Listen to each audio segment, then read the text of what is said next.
A record-breaking performance from the Miami Dolphins headlines our Fantasy Football Monday. I'm Joe Dolan, and this is the Fantasy Points morning lineup for Monday, September 25th, 2023. Any stats you hear in this program will be from the Fantasy Points data suite unless otherwise noted.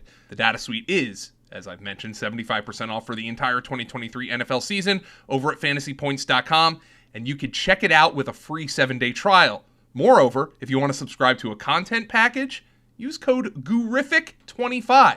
That's terrific with GU instead of TE. 25 for a major discount. Let's start with the Dolphins' 70-20 shellacking of the Denver Broncos because it also contains the top waiver wire ad of the week. Now, in week 3, Miami was met with zero resistance by the Denver Broncos. The Dolphins' 726 yards of offense were second most all time and the most in the Super Bowl era. Their 70 points were third most all time and the second most in the Super Bowl era. And the only reason they didn't break the record is because Mike McDaniel took some knees at the end of the game. Classy move. Now, keep in mind, the Dolphins did this all without Jalen Waddle. They might have the best receiver pair in the NFL, and they didn't even have one of those guys. Now, the big story was their performance on the ground. You can go find the touchdown numbers, the official yardage numbers, but let's break it down from a fantasy football perspective. Dating back to 1966, they literally just had two of the top 100 fantasy football single game performances of all time. Of all time. All time. Now, if that doesn't sound that impressive, just think of how many individual players have played in all of those years. 50 plus years, going on 60. Devon Achane's 51.3 PPR points, 33rd best game ever. Raheem Mostert, 45.2. He just tied for the 100th best game ever. In the same game, in the same backfield, they combined for 76.5 PPR fantasy points. Now, I know people are going to sit here and say, oh, Joe, no, Devon Achane's not available in my fantasy league. Well, I can only look at the numbers, and I know that Devon Achane is available in 60% of Yahoo leagues. And you want players in this offense. If you didn't blow your budget on Puka Nacua, if you didn't blow your budget on Kyron Williams, if you didn't blow your budget on Jerome Ford, yes, this is the player you want to blow it on. You want players in this offense, bar none. Mostert's healthy now, but how long is that going to last for?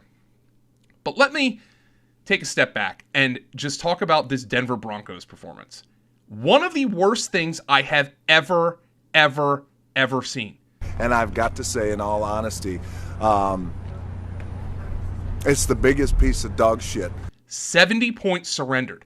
A week after giving up a second-half 3-score lead to the Washington Commanders, who needed to kick a participation trophy field goal to avoid getting shut out by the Buffalo Bills in Week 3. Yes, Sam Howell threw 4 interceptions against the Bills a week after leading a heroic comeback against the Denver Broncos. This was supposed to be the strong suit of the Denver Broncos team. Oh, let's get competent quarterback play from Russell Wilson. We're going to go to the playoffs. Sean Payton, come in here. Get us competent quarterback play from Russell Wilson. This was the unit that kept us in games last year, this defense. This is what it's come down to. The Denver Broncos just gave up the single worst defensive performance I have ever laid my eyes on. I've seen Texas Tech play better defense than this. It was an abomination. And I don't know if any heads are going to roll for it just 3 games into Sean Payton's tenure with the Broncos, but I wouldn't be shocked. That's how bad it was. I have never in my life seen something like this, and I would absolutely target the Denver Broncos going forward if I have any fantasy football players. Now, let's recap some Sunday injuries. The most serious of the injuries seemed to be Derek Carr of the Saints and Mike Williams of the Chargers. Carr left the Saints Week 3 game against the Packers with a shoulder injury following a hard sack, and he had to be taken to the hospital to be tested for more serious conditions, including internal injuries, which makes me wonder if the Saints feared that a rib injury was involved near some internal organs.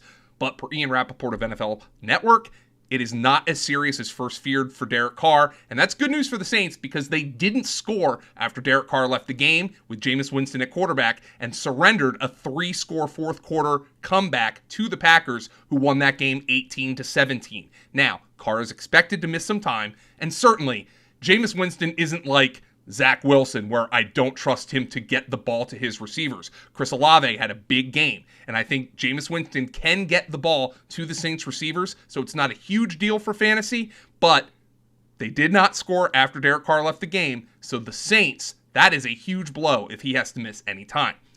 Mike Williams of the Chargers suffered a knee injury in the second half of their game against the Vikings, which was a true loser leaves town match, and he walked off with trainer help and was later seen carted to the team bus. He's going to have an MRI on Monday to determine the severity of the knee injury, but it certainly doesn't look good. Joshua Palmer's been playing ahead of rookie Quentin Johnston. Palmer lost a fumble on Sunday, but also later scored a touchdown. And Johnston, he's got to earn his way onto the field. But this is why the Chargers drafted Quentin Johnston, because they knew Keenan Allen and Mike Williams had injury histories. So it's now time for the young fella to step up. I think he's worth a speculative add. Josh Palmer, though, is available in a high majority of leagues, and for right now, might be the starting receiver opposite Keenan Allen, who, by the way, went absolutely nuclear in that game against the Vikings. We're also monitoring an injury for Patrick Mahomes of the Kansas City Chiefs, who had a Bears defender roll into his right ankle late in the first half of the Chiefs' win over Chicago. Now, he played the first series of the second half, leading the Chiefs to a Travis Kelce touchdown, which, you might have seen on television for other reasons. And then, of course, he left the game because the Bears were providing no resistance to the Chiefs whatsoever. We should monitor it, but there's no reason to panic right now. Justin Fields, later in that game, had to be removed from action by teammate DJ Moore because it looked like he was shaken up, potentially with a concussion. The Bears' offense is a disaster, and Justin Fields is going to lose his job, but we do have to monitor this situation. It's really rough to watch Justin Fields take a beating like that each and every week. Now, Gus Edwards is also dealing with a potential concussion. Important because Justice Hill, who was splitting work with Gus Edwards in that Ravens backfield, missed the Week 3 game with a turf toe injury. So it could be Kenyon Drake, Melvin Gordon. Ugh, not pretty in that Baltimore backfield, so please keep an eye on that this week. And on Monday night, tonight, Puka Nacua expected to play through his oblique injury. You have to start him, while Joe Burrow is a true game-time decision for the Cincinnati Bengals. The Bengals are 0-2 and need a win, but they also need a healthy Joe Burrow. This is a really, really, really fascinating matter to see what's going to happen. Thanks for joining me for this edition of the Fantasy Points Morning Lineup. Remember to subscribe to the channel for more fantasy football content, hit that like button, and comment if you enjoyed this video. And you can catch me over at fantasypoints.com. Use code GRIFFIC25 to get that discount. Good luck on the waiver wire this week, everybody.